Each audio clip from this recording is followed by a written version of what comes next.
पश्चिम बंगाल में ममता राज में जहां हिंसा थमने का नाम नहीं लेती, वहीं आतंकी संगठन भी यहीं से अपनी साजिशों को अंजाम देने की फिराक में रहते हैं। देश के खिलाफ मुहिम छेड़ने का इरादा पाले एक बड़ा आतंकी मॉड्यूल का भांडा फोड़ हुआ है, जिसके तार ओसामा बिन लादेन के अलकायदा से भी जुड़े हैं। एसटीएफ ने बड़ी कार्रवाई करते हुए शहादत नाम से चलाए जा रहे आतंकी मॉड्यूल का भांडा फोड़ किया है। शहादत मॉड्यूल का अमीर यानी सरगना भी गिरफ्तार किया गया है। आपको बता दें कि आतंकी कंप्यूटर साइंस का छात्र बनकर साजिश रच रहा था। सवाल है कि क्या यह भारत के खिलाफ कोई बड़ा युद्ध छेड़ना चाहता था? मॉड्यूल के अमीर को गिरफ्तार करने के बाद एक बार फिर आतंकी संगठनों के भारत के खिलाफ मुहिम छेड़ने के मंसूबों पर पानी फिर गया है।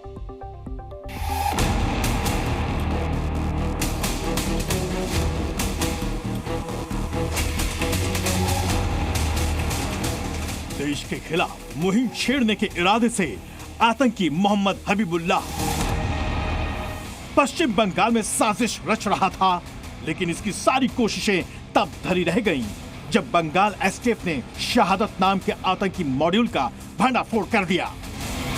हबीबुल्लाह बांग्लादेश के आतंकी संगठन अंसार अल इस्लाम के शहादत मॉड्यूल का अमीर यानी सरगना है।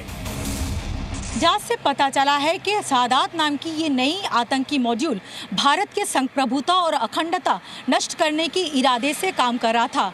जांच के दौरान ये भी सामने आया है कि जांच एजेंसियों के हाथ से बचने के लिए शहादत के जो मेंबर्स हैं वो अपने बीच क्रिप्टो की जो मैसेजिंग प्लेटफॉर्म है BIP वो इस्तेमाल करते थे।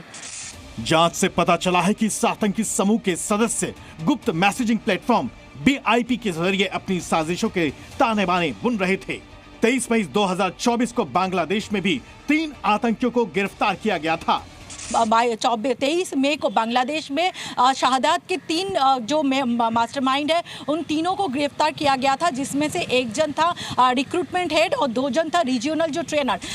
इससे मिली जानकारी के बाद ही भारत की सुरक्षा एजेंसियों ने शिकंजा कसना शुरू किया। अंसार अल इस्लाम के खिलाफ NIA के पास अब भी 3 केस हैं। ये तीनों केस मिजोरम, बेंगलुरु और पश्चिम बंगाल के मॉड्यूल से जुड़े हुए हैं। पश्चिम बंगाल कैसे आतंक का ठिकाना बनता जा रहा है, आप NIA के एक्शन से भी समझ सकते हैं। NIA कई टेरर मॉड्यूल का भांडाफोड़ कर चुका है।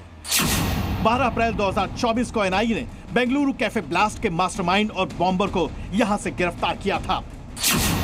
2 अगस्त 2023 को NIA ने राजकोट से 3 अलकायदा से जुड़े आतंकियों को गिरफ्तार किया था। ये सभी पश्चिम बंगाल के रहने वाले थे। 14 जून 2021 को कोलकाता से 3 JMB आतंकियों को गिरफ्तार किया गया था। 2020 में पश्चिम बंगाल के मुर्शिदाबाद से 6 अलकायदा आतंकियों को गिरफ्तार किया था NIA ने।